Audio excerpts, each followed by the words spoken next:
Innal hamdalillah nahmaduhu wa nasta'inuhu wa nastahdihi wa nastaghfiruh wa na'udzu billahi min shururi anfusina wa sayyiati a'malina may yahdihillahu fala mudhillalah wa may yudlilhu fala hadiyalah asyhadu an la ilaha illallah wahdahu la syarikalah wa asyhadu anna muhammadan abduhu wa rasuluh amma ba'd. Tuan-tuan dan puan-puan, muslimin dan muslimat yang dirahmati Allah sekalian, alhamdulillah. Pertama, selamanya marilah sama-sama kita dapat bersyukur kehadrat Allah Subhanahu wa taala atas segala nikmat kurnia yang diberikan kepada kita. Dan malam ini malam apa ya? Malam 13 Syaban kan. Jadi malam 13 Syaban 1443 Hijrah. Ni ada sikit ni hot disk apa, tak boleh disable participant screen. Belum lagi. Baik. Tuan-tuan yang dimuliakan Allah Subhanahu wa taala sekalian, seperti biasa kuliah wacana ya ayyuhallazina amanu, wahai orang yang beriman, dibawakan kepada anda secara langsung melalui perseriban audio, Zoom dan juga Facebook. Dan malam ini insya-Allah kita bersiaran bagi siri yang ke-30. Surah Al-Maidah ayat yang pertama. Ada sikit gangguan ni. Ada tak boleh lagi ni. Sekejap Nak masuk. Sekejap.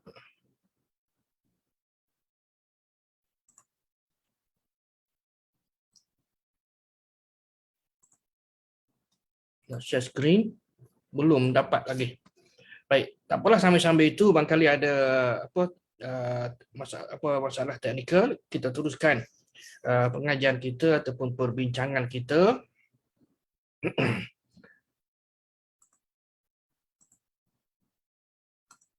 Ayat pertama dalam surah Al-Maidah.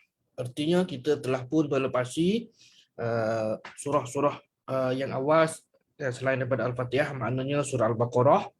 Yang kedua, yang ketiga ialah surah Ali Imran. Yang keempat ialah surah An-Nisa. Dan malam ini kita masuk kepada surah yang kelima, surah Al-Maidah. Ayat yang pertama yang dapat kita berikan tajuknya ialah sempena dengan ayat yang ada dalam poin yang ada dalam ayat ini tentang kewajipan menyempurnakan janji. Baik. Ayat ini menyentuh tentang suruhan menyempurnakan segala perjanjian dan kontrak. Apa tak boleh ni orang ini? Ini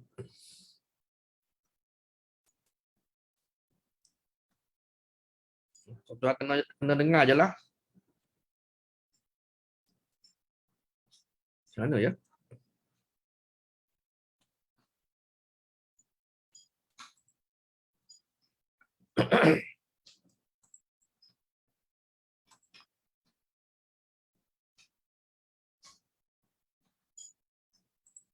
Baik, mungkin di tangan tuan-tuan dan puan-puan sekalian ada mushaf Al-Quran, boleh buka lah surah Al-Maidah, kita perhati ayat yang pertama. Qala Allahu azza wa jalla fi kitabil aziz, a'udzu billahi minasyaitonir rajim. Ya ayyuhallazina amanu aufu bil uqud. Uhillat lakum bahimatul an'ami illa ma yutla 'alaikum ghairu muhillis shaidi wa antum hurum. Innallaha yahkumu ma yurid. Pun tak boleh juga. Baik. Ya ayyuhallazina amanu, seperti biasa seruan Allah Subhanahu wa taala ini kepada orang yang beriman, aufu bil uqud, sempurnakanlah perjanjian-perjanjian. Kalau hari ini orang panggil kontrak. Baik, uhillat lakum bahimatul an'am, dihalalkan kepada kamu untuk memakan bahimatul an'am, haiwan ternakan, illa ma yutla alaikum, melainkan apa yang ataupun kecuali binatang yang akan dibacakan tentang haram kepada kamu. Maknanya kecuali binatang yang haram. Disebutkan haram memakan haiwan tadi, ghaira muhillis saidi wa antum hurum, dan kecuali kamu tidak boleh menghalalkan perburuan ketika kamu berada dalam keadaan ihram. Ihram haji ataupun umrah lah. Innallaha, sesungguhnya Allah itu yahkumu ma yurid, menetapkan hukum apa yang dia kehendaki. Itu masih lagi okey, alhamdulillah dapat. Baik, tuan-tuan yang dimuliakan Allah Subhanahu Wa Taala sekalian. Kalau kita tengok hubungan surah ini dengan surah yang terdahulu, surah An-Nisa. Surah An-Nisa, jadi ada beberapa persamaan dengan surah An-Nisa, dan yang mana dua surah ini membincangkan mengenai perjanjian. Perjanjian, okey, masalah hukum, kemudian adanya hiwar atau dialog antara umat, antara masyarakat, sama ada dalam kalangan umat Islam, muslimin, ahli kitab, musyrikin, dan golongan munafikin. Baik, dalam surah An-Nisa yang terdahulu, antara tema ataupun ayatnya menyentuh tentang akad perkahwinan, perjanjian sulh ataupun damai, cerita tentang wasiat, kan? Ayat sebelah 12 dalam surah An-Nisa itu cerita tentang wadiah. Jangan baca wadiah, kan? Wadiah, wakalah, ijarah, ini melibatkan isu-isu dalam muamalat. Baik, tema ini ada hubungan yang erat dengan ayat pertama suratul Maidah yang menyuruh untuk aufu bil uqud, untuk disempurnakan janji. Maksudnya perjanjian, kan? Baik, munasabah antara kedua surah ini lebih rapat ataupun lebih erat lagi bila mana kedua-dua surah ini sudah tentulah dia menyentuh isu atau persoalan akidah ahli kitab dan juga sikap mereka yang angkuh sombong terhadap kerasulan Nabi kita Muhammad sallallahu alaihi wasallam. Sebab kita maklum orang ahli kitab dia tidak mahu menerima kerasulan Muhammad, kan? Baik, perbincangan. Dalam Al-Quran terdapat 88 suruhan, ya ayyuhallazina amanu. Terdapat 88 suruhan kepada allazina amanu, kepada orang yang beriman, dan dalam surah Al-Maidah ini ada 16.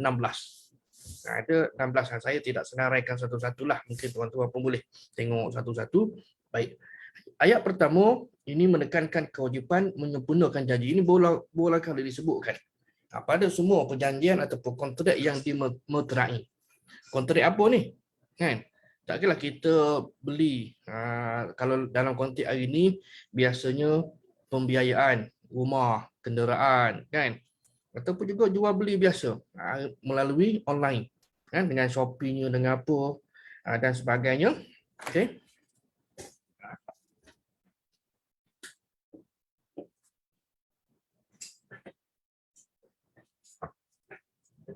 Baik. Perintah menyempurnakan janji ataupun al-aqdu, dan jamaknya adalah al-uqud.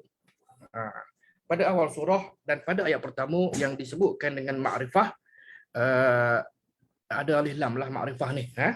Dia biasa kalau dalam bahasa ni ada dua, satu lagi nakirah yang tak ada alif lam, dan yang keduanya ialah ma'rifah lah. Tapi bagi orang awam, biasa kita tidak bincanglah isu teknikal yang seperti inilah. Baik, pada ayat pertama dinyatakan dengan makrifah, al-uqud ada alif lam, membayangkan bahawa ayat-ayat selepasnya itu akan membicarakan tentang hukum dan perjanjian, sama ada perjanjian manusia dengan Allah ataupun juga manusia dengan manusia. Kan? Contohlah perjanjian kita dengan Allah, solat. Tak? Inna solati wa nusuki wa mahyaya wa mamati, puasa, zakat, kan, dan sebagainya. Dan adapun dengan sesama manusia, banyaklah dalam ruang lingkup yang lebih besar, muamalah, kan? Muamalah ni pinjam barang, kan? Pinjam garam lah kata daripada jiran sebelah, mak kita, tok nenek kita dulu-dulu, kan? Dan sebagainya. Baik. Jadi ada kontrak di sana, artinya nak pinjam. Pinjam tadi itu mesti diganti balik. Kan? Ganti balik boleh lebih ke tidak? Kalau disyaratkan, kan, maka dia akan jadi riba. Baik, kita dah bincang sebelum inilah. Okey, kewajipan menyempurnakan janji, kita maklum bahawa manusia makhluk sosial yang perlu berinteraksi dengan orang lain. Kita tak boleh duduk seorang-seorang tak. Walaupun hari ini dengan kemudahan internet, memanglah kita rasa tak apalah aku duduk seorang pun tak apa kan. Tapi dari sudut naluri kemanusiaan, kita perlukan kepada manusia yang lain kan, untuk bertemu secara fizikal. Kan, walaupun kita boleh bertemu secara maya kan, sesama dengan ahli keluarga kita, tapi dari sudut rasa tadi itu tidak sama. Tak tahulah kan, betul lah kan. Baik, jadi berinteraksi dengan pihak lain sama ada sesama manusia ataupun juga dengan bukan manusia, bukan cerita jin ni kan, maknanya haiwan, tumbuh-tumbuhan kan, dan sebagainya lah. Baik, sebagai manusia sudah tentulah kita ni berusaha untuk mencapai kemajuan dalam hidup kita, kan. Ada peraturan yang perlu kita patuhi tak. Jadi dan peraturan tadi sudah tentulah yang dibuat digubal oleh, kalau kita letak taman kita lah kan. Taman kita ni barangkali sebahagiannya ada pegat dan juga gate kan. Adakah gate itu dibuka sepanjang masa, ataupun kalau ada dua gate ini, pintu satu atau pintu A, pintu B contohlah kan. Yang ini ada waktu tutupnya daripada pukul 12.30 malam sampailah kepada jam 5 pagi. Contohlah untuk pintu B, contohlah kan. Untuk pintu A, okey, ada guard. Ataupun mungkin dua-dua. Bermakna kena akur kepada peraturan yang telah dibuat oleh komuniti untuk kebaikan dan kesejahteraan kita bersama. Baik, maka atas dasar itulah Allah Subhanahu Wa Taala menyebutkan bahawa kewajipan menyempurnakan janji, sama ada janji itu dalam urusan dunia yang saya katakan tadi, bab jual beli kan, ataupun juga urusan agama lah, urusan akhirat, solat kan, puasa, zakat dan haji contohlah kan. Kalau yang ada hutang, kita nak masuk Ramadan, jadi yang ada hutang tahun lepas, sama ada orang perempuan maupun orang lelaki yang keuzuran kan, ada, maknanya dia kena gantikan puasa yang ditinggalkan itu. Dan satu lagi alternatifnya, bagi yang tak mampu kan, maka mereka kena bayar fidyah kan. Dan kita pun kena ingatlah tuan-tuan, mungkin mak kita kan, ataupun mak tua kita dan sebagainya yang uzur ni, bila masuk Ramadan mereka tidak dapat berpuasa, cuba tanya tahun lepas ada tak hutang puasa kan, dan mereka tak mampu nak ganti disebabkan oleh faktor usia, keuzuran kan, dan lain-lain. Jadi kena diselesaikan dengan membayar fidyah kan. Baik, urusan dunia dalam pelbagai bidang, politik, pentadbiran, ekonomi, pendidikan, kemasyarakatan dan lain-lain. Baik, kita masuk kepada yang pertamalah, firman Allah Subhanahu Wa Taala, ya ayyuhallazina amanu aufu bil uqud. Wahai orang yang beriman, hendaklah kamu menyempurnakan akad. Maknanya akad kan, kontrak ataupun perjanjian. Baik, perkataan al-aqdu dan jamaknya adalah al-uqud dalam bahasa Arab ialah dengan maksud ikatan atau simpulan. Dia juga kalau kita bincang akidah. Akidah ini juga daripada perkataan aqadah. Suatu simpulan yang erat yang ada dalam diri seseorang. Kan? Kepercayaan terhadap suatu kuasa yang tertentu. Dalam konteks kita ni ialah akidah kita ialah percaya kepada Allah Subhanahu Wa Taala dari sudut tauhid rububiyah, tauhid uluhiyah kan, dan tauhid asma dan sifat. Contohlah. Baik. Jadi ikatan atau simpulan antara dua punca, kemudian digunakan akad. Bahasa Melayu pun guna akad. Bahasa orang putih apa? Kontrak. Jual beli kerana ada padanya unsur menyimpulkan antara dua ucapan daripada kedua belah pihak yang berkontrak tadi, berjual beli kan, saya jual dan saya beli kan, bukannya saya beli saya jual tak kan. Saya jual dulu kan, kata peniaga okey, dia lafaz ijab dan qabul, maknanya saya jual barang ini dengan harga sekian, dan kata pembeli saya beli barang ini dengan harga sekian. Hari ini tak ramai masyarakat kita yang mengamalkan ijab dan qabul sebegini. Berarti tengok kita sendiri macam mana. Benda tidak ada masalah kan. Dia tidak melibatkan kalau berdosa tidaklah kan. Cuma itu akad yang yang digunakan terutama dalam mazhab kita Syafi'i lah. Baik, tuan-tuan dan puan-puan yang dirahmati Allah, akad dengan makna ini merangkumi semua perjanjian atau dalam istilah hari ini disebut sebagai kontrak. Kontrak kan. Kita beli kereta, kita beli rumah. Contohlah itu bentuk pembiayaan yang paling mudah kan. Baik, yang dilakukan sama ada berdasarkan kepada nas Al-Quran dan juga hadis Nabi seperti perjanjian dengan Allah dalam melaksanakan perintah ataupun juga meninggalkan larangan, atau perjanjian yang berdasarkan kepada logik akal, rasional akal, yang dipersetujui sama ada untuk kepentingan iman, akhlak ataupun dari sudut kemanusiaan dan lain-lain. Kemudian ijab dan qabul. Yang saya katakan tadi lah, ijab dan qabul ini ucapan daripada dua pihak. Samalah juga kan, bukan hanya sekadar pengantin saja kan, kata wali ataupun untuk imam lah, aku nikahkan kamu akan si fulan bin si fulan dengan si fulanah bin si fulanah dengan mas kahwinnya yang tersebut itu tunai. Tak, maka pengantin lelaki menjawab, saya terima. Kan? Masyarakat kita tak boleh lah. Kan? Rasa macam orang kata apa, tidak sempurna. Walhal dari sudut ijab dan qabul tadi bagi suatu akad perkahwinan telah pun sah kan, artinya saya terima kan. Kalau bahasa Arab dia panggil qabil tu. Bahasa orang putih kalau saya tengok dalam cerita-cerita orang putih ni dalam filem, dia panggil apa, I do lah.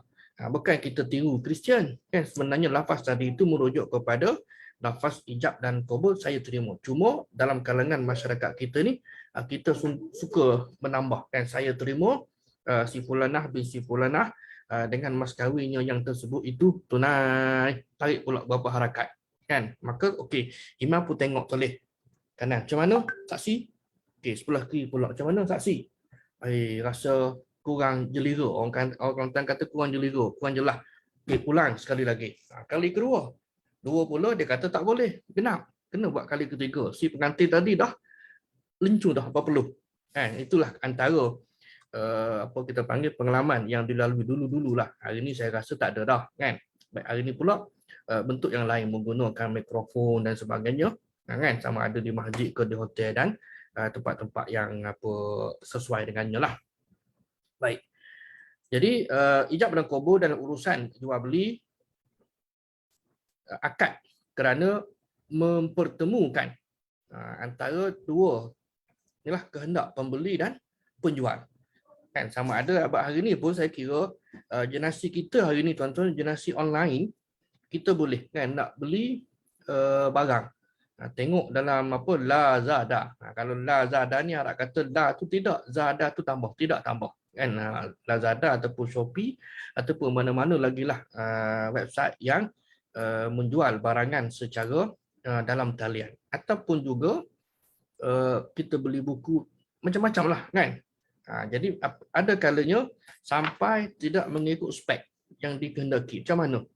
Di situ kos kita hantar balik kan, kita hantar balik kos untuk post kan, mana itu mungkin kita tanggung kan, dan dia akan push balik pun juga kita akan tanggung kan, ada pro dan kontra. Justru bagi saya lah, kami ni kita tidak beli benda-benda yang macam pakaian apa lagi kan melalui online sebab saiz yang tidak sama kan. Itu pula pada masing-masing.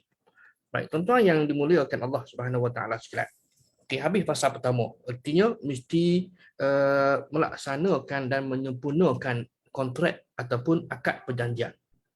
Baik, yang kedua ialah Allah Subhanahu Wa Taala menyebutkan uhillat lakum bahimatul an'am illa ma yutla alaikum. Dihalalkan kepada kamu untuk kamu makan bahimatul an'am. Bahimatul an'am ini iaitu haiwan ternakan. Ada dia punya senarai apakah yang dimaksudkan dengan haiwan ternakan. Ada kan, unta, kambing, biri-biri. Kalau tempat kita ni kerbau kan, sebab di tanah Arab tidak ada kerbau, So kerbau ni dia samalah dengan lembu. Tak ada masalah kan, walaupun tidak ada disebutkan di dalam nas, sebab dia adalah sama. Baik, jadi kecuali binatang yang disebutkan ataupun dibacakan tentang haram kepada kamu. Yang ni tak boleh, yang ni tak boleh, kan? Sebab mudah je, kan? Jadi kalau kita perhati tengok tuan-tuan, dihalalkan kepada kamu bahimatul an'am, haiwan ternakan, ada senarai dia. Kan haiwan ternakan ini ada senarai dia, dan cara nak dapat, makna nak sembelih tadi mestilah memenuhi beberapa syarat yang tertentulah, kena sembelih kan dan sebagainya. Bukannya kita macam orang yang tidak ada asas agama kan, ataupun juga kalau bahagian orang dia tak nak beli ayam yang dijual di dulu Tesco lah kan, di Tesco ke di Ekosif ke, kerana dia kata ayam tadi itu mati bukan kerana sembelihan, tapi mati kerana kelemasan. Sama ada ditindan kan, ditindan atas lenggokan atas seming, ataupun juga dicampurkan ke dalam tong drum, akhirnya ayam itu mati disebabkan oleh habis nyawa begitu, alhamdulillah. Tapi kalau lemas, maka dia akan jadi bangkai, wal a'yazubillah min zalik. Kan, itu sebab sebahagian orang lah dia tak nak. Baik, jadi frasa ini menyentuh tentang haiwan yang halal dimakan. Dalam ayat ini disebutkan yang halal dimakan dua sebab. Pertama, kerana orang Arab jahiliah dulu-dulu mengharamkan ke atas diri mereka beberapa jenis haiwan. Kan, masyarakat kita pun ada kan jenis makanan yang tertentu kan. Jadi walaupun makanan tadi ataupun dalam konteks bicara kita pada malam ini ialah haiwan itu memang halal dimakan, tapi orang Arab jahiliah ni dia telah mengharamkan untuk memakan haiwan-haiwan tadi. Kerana apa? Kerana terikut-ikut dengan adat dan budaya yang mereka warisi sejak sekian lama dari datuk nenek mereka dahulu. Kita pun ada kan dulu-dulu lah. Kan tahun 60-an, tahun 70-an, dan alhamdulillah pencerahan demi pencerahan diberikan oleh para ulama kita pelan-pelan hilang. Kita bimbang ada pula satu dua isu yang boleh menggugat keharmonian dan masyarakat dia akan jadi celaru. Dulu ada haram dah, sekarang ni boleh. Baik. Jadi sedangkan hukum tersebut tidak logik akal ataupun tidak rasional dan tidak dijelaskan dalam mana-mana ajaran agama, termasuklah dalam agama Islam. Ini cerita Arab jahiliah. Yang kedua ialah keharusan memakan haiwan tertakluk kepada syarat-syarat tertentulah. Yang pertama, haiwan tersebut tidak masuk dalam senarai haiwan yang diharamkan makan. Yang ni pun satu lagi ni isu ni. Kan, uhilla lakum, diharamkan kepada kamu daging babi. Kan? Jadi yang lain ni ada orang yang menggunakan logik akal, dia kata tidak, lemak babi, sup babi, yang lain-lain. Sedangkan apabila disebutkan hurrima alaikumul maitatu kan, waddama wa lahmal khinzir, diharamkan kepada kamu, ada tiga benda tadi termasuklah daging kan, daging babi ni. Artinya semua sekali yang datang daripada khinzir itu adalah diharamkan untuk orang Islam memakannya. Ada orang yang dicuba nak justify lah sebab Quran kata daging saja, so yang lain boleh kan. Baik, dan juga bangkai. Bangkai yang dibenarkan dalam agama, dalam Islam dua lah kan. Satu bangkai ikan, yang kedua ialah belalang kan. Bangkai ikan mati kan. Memang ikan tu yang kita beli di pasar ni mati kan. Kalau nak boleh pergi setengah-setengah tempat lah. Saya ingat ada satu, saya pergi ke Kuantan, lama dah rasanya, kawasan Pantai Baluk ke. Malam tu tengok, restoran tu ditulis paksu. Saya pun perhati tengok ada akuarium kan. Rasa something yang tak kena dah kan. Jadi bila masuk kereta dekat lah kata ada sotong kan dan sebagainya. Rupanya paksu tadi itu adalah orang Cina, bukan orang Melayu Islam.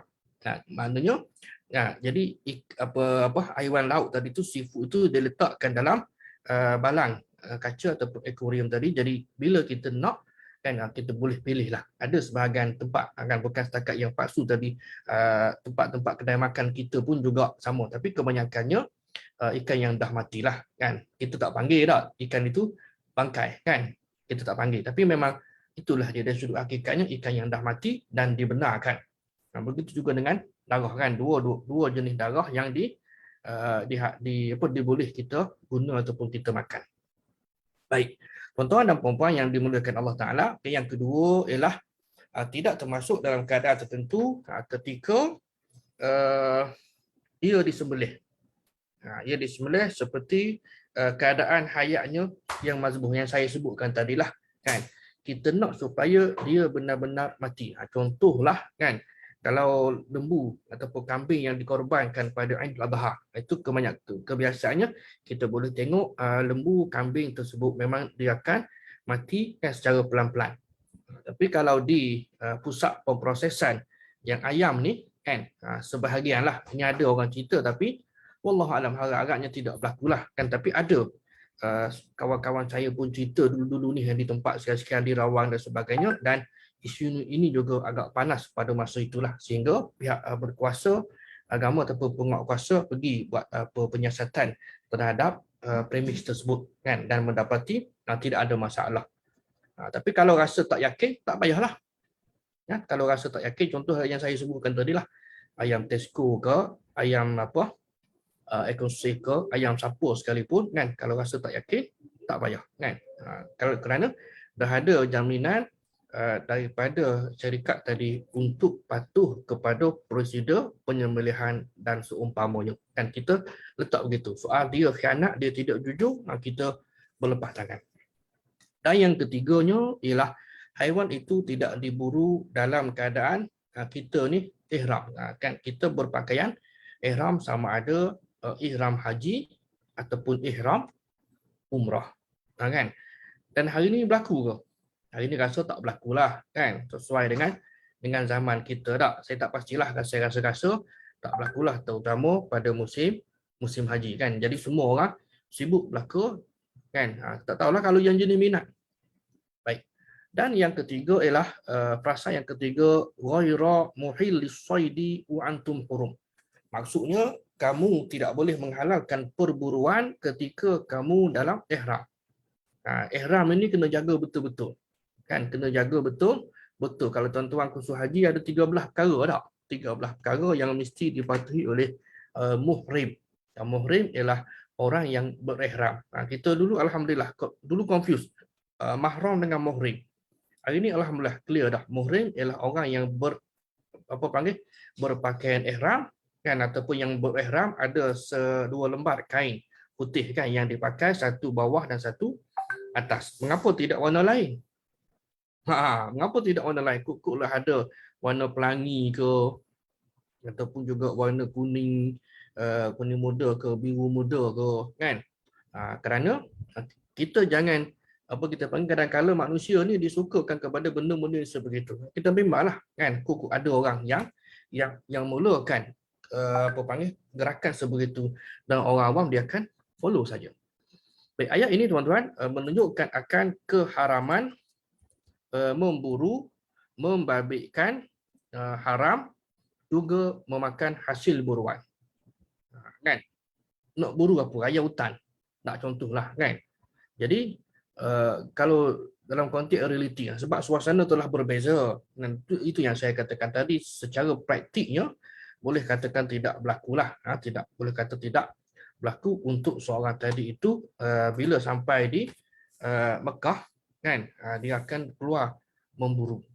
Tapi tak tahulah, mungkin kan perjalanan daripada Jeddah ke Mekah kan yang dalam keadaan ihram kan, mungkin naik bah ke, naik apa dia panggil coaster ke, okey ada nampaklah haiwan ternakan dan sebagainya yang tadi ni boleh berburu. Tapi biasanya tidak begitulah. Pasal apa? Jemaah haji dan umrah tidak ada alat untuk berburu terhadap haiwan ternakan tersebut. Baik, pengharaman ini khusus kepada binatang darat. Lembu, kambing, kibas kan, ataupun biri-biri, unta dan sebagainya. Adapun haiwan laut, ia halal diburu, dimakan berdasarkan firman Allah Subhanahu wa taala di akhir di hujung-hujung lah suratul Maidah ayat 96. Baik, yang ni tuan-tuan, kita kena ingat mungkin hari ni kita tak rasa begitu, tapi ingat tahun 60-an, tahun 70-an, 80-an pun mungkinlah yang mana jemaah haji kita naik kapal laut untuk mengerjakan ibadah haji.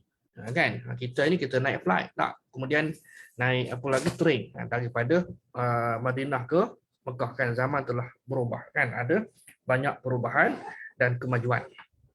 Baik. Ayat 96 tadi, uhilla lakum saydul bahri, dihalalkan kepada kamu untuk berburu saydul bahri. Dihalalkan kepada kamu binatang buruan laut, tak kira apa je, ikan ke, sotong ke, ketam ke dan sebagainya. Wa ta'amuhu, dan makanan yang berasal dari laut, mata'an lakum, sebagai makanan yang lazat ataupun kesenangan kepada kamu. Kan? Kesenangan kepada kamu. Yang ni dalam keadaan ihram ni. Dalam keadaan ihram. Mungkin kalau dululah, maknanya orang yang naik kapal ke kan, melintas daripada Habsyah ni kan ke untuk nak ke Judah kan. Baik. Jadi dan bagi orang yang wali sayyarah ni orang yang dalam perjalanan.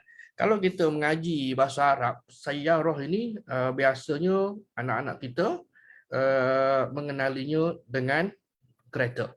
Kan? Sayyarah ini tuan-tuan baca dalam kisah Yusuf pun sama juga kan.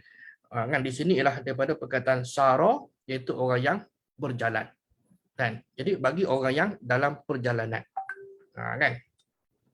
Wa hurima alaikum saydul barri, diharamkan ke atas kamu kan kepada mereka tadi itu saydul barri, buruan atau menangkap haiwan buruan laut, ma dumtu huruma, selagi mana kamu berada dalam keadaan ihram.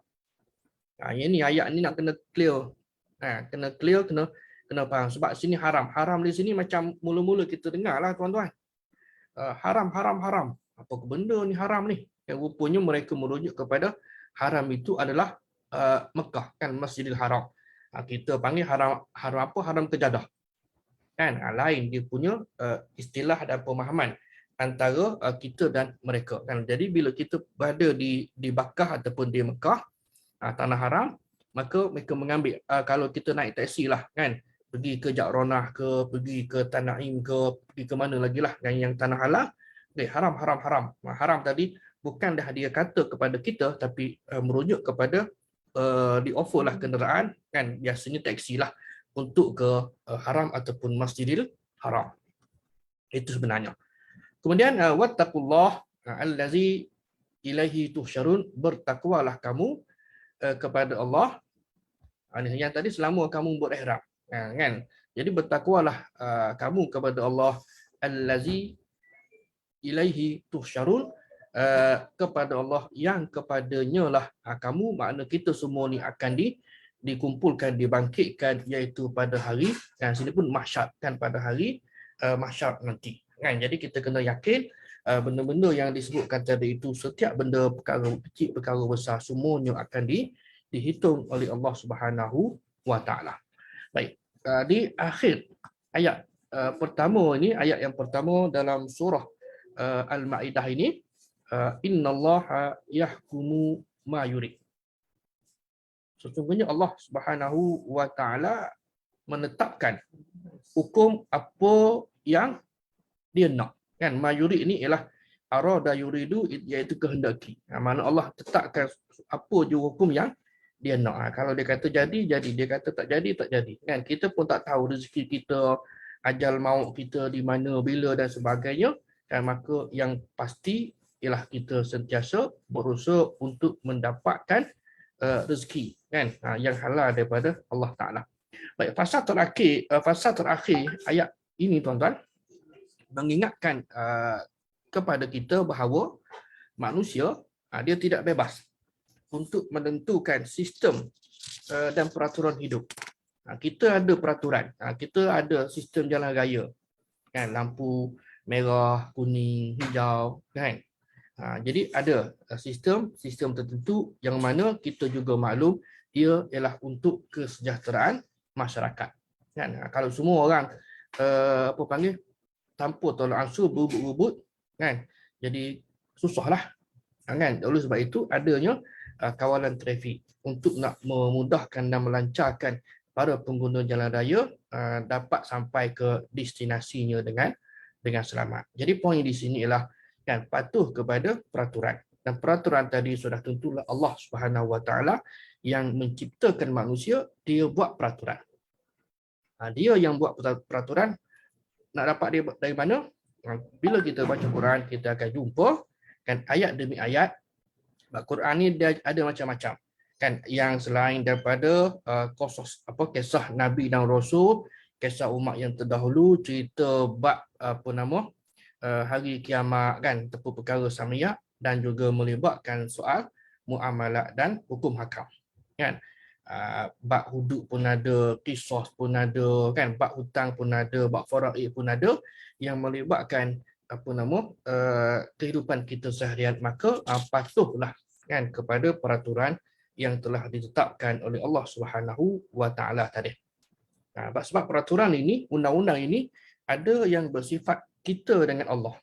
Ada yang mana pengabdian kita. Ada yang bersifat manusia kan yang digubal oleh ataupun yang dah ada dalam Al-Quran dan juga diperkuatkan dalam hadis-hadis Nabi sallallahu alaihi wasallam dan juga disokong oleh pandangan-pandangan ijma' dan sebagainya lah kan, sesuai dengan keadaan dan tempat.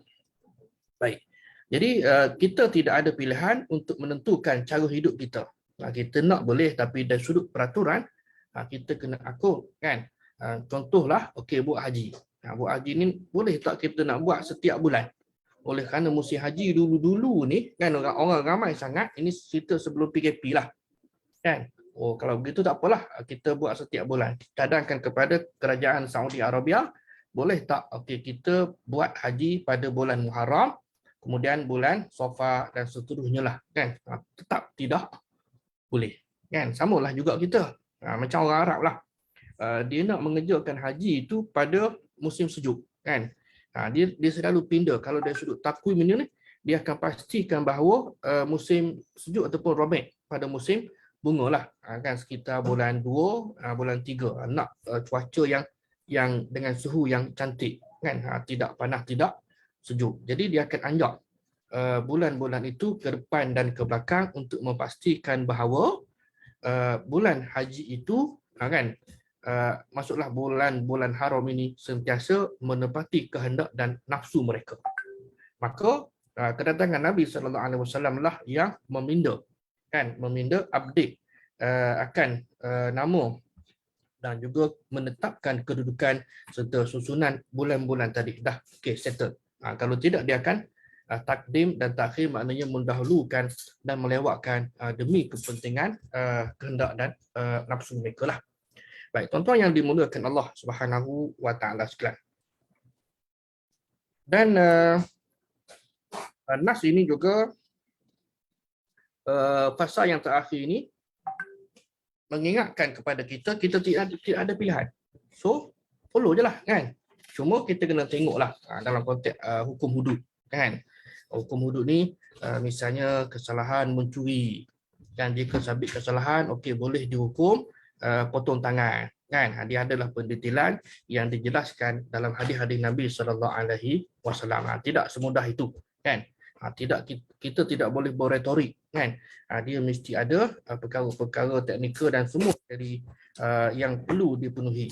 Misal kata di penjara kan mesti ada pegawai yang terlatih untuk melaksanakan sebatan kepada pesalah kan. Dan pesalah pula, pesalah wanita, pesalah lelaki, mesti dua pegawai yang berbeza. Itu sekadar contohlah kan. Nak train berapa satu Malaysia ni, ada berapa penjara kan. Jadi benda-benda sebegitulah memerlukan masa. Ada perancangan yang teratur. Kalau hari ni 2020, mungkin 2025 kan, bahawa sistem pelaksanaan undang-undang Islam ini dapat dilaksanakan secara berperingkat-peringkat ataupun beransur-ansur dan pelan-pelan. Tidak semudah itu. Bercakap boleh kan. Baik tuan-tuan dan puan-puan yang dimuliakan Allah Subhanahu Wa Taala sekalian. Sebagai kesimpulannya, jadi hukum yang ditentukan Allah Ta'ala mengikut kehendak dia. Kan? Dan sudah tentulah mengikut muslihat yang tertinggi bagi manusia. Baik, sebagai kesimpulan perbincangan kita pada malam ini, ada beberapa poin yang kita dapat ambil lah daripada ayat pertama suratul Maidah ini. Pertama ialah bila kita baca. Berarti tengok tadi ya ayyuhallazina amanu aufu bil uqud. Wahai orang yang beriman, hendaklah kamu memenuhi ataupun menyempurnakan janji. Kan? Jadi kena sempurnakan janji, sama ada janji itu dengan Allah Subhanahu Wa Taala, seperti yang disebutkan tadi, puasa, zakat, haji, dan besok 13 Syaban kan. Jadi orang yang nak berpuasa sunat okey boleh.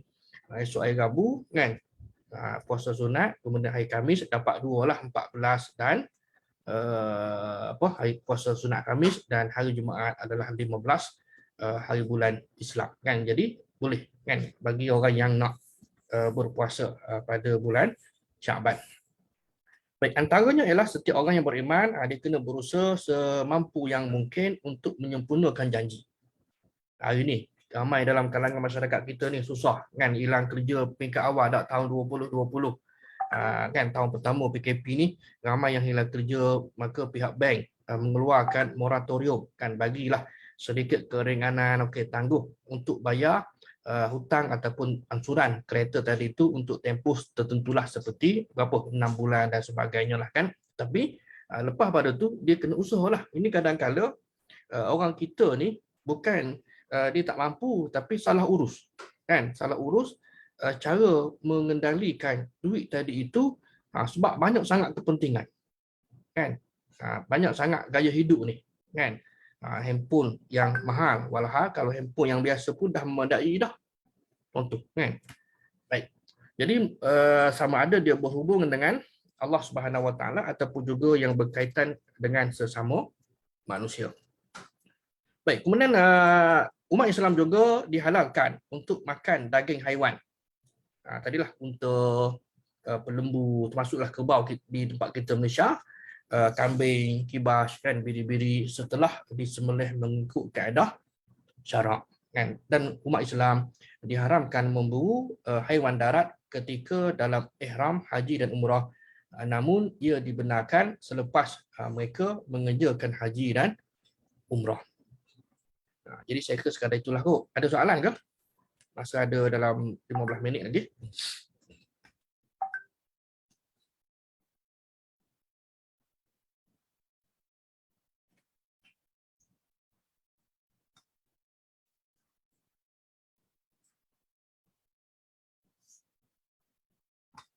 Ada soalan?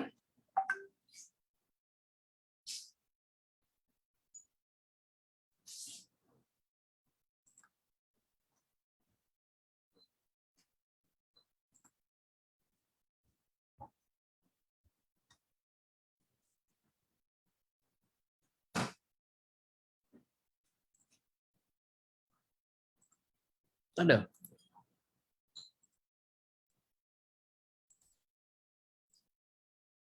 Baik, kalau tidak ada kita berhenti awal lah. Okey.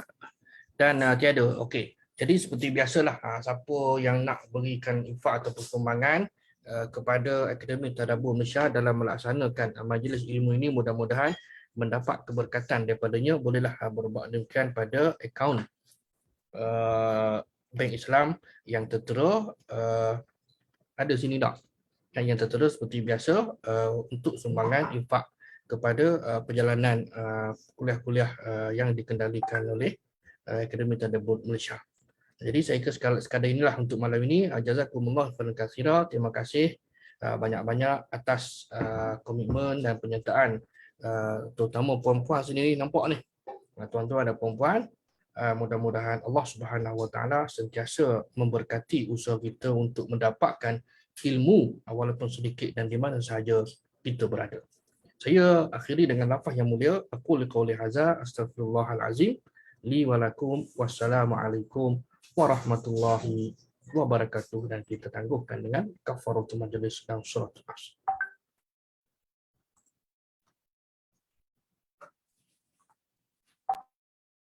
kasih Ustaz. Assalamualaikum.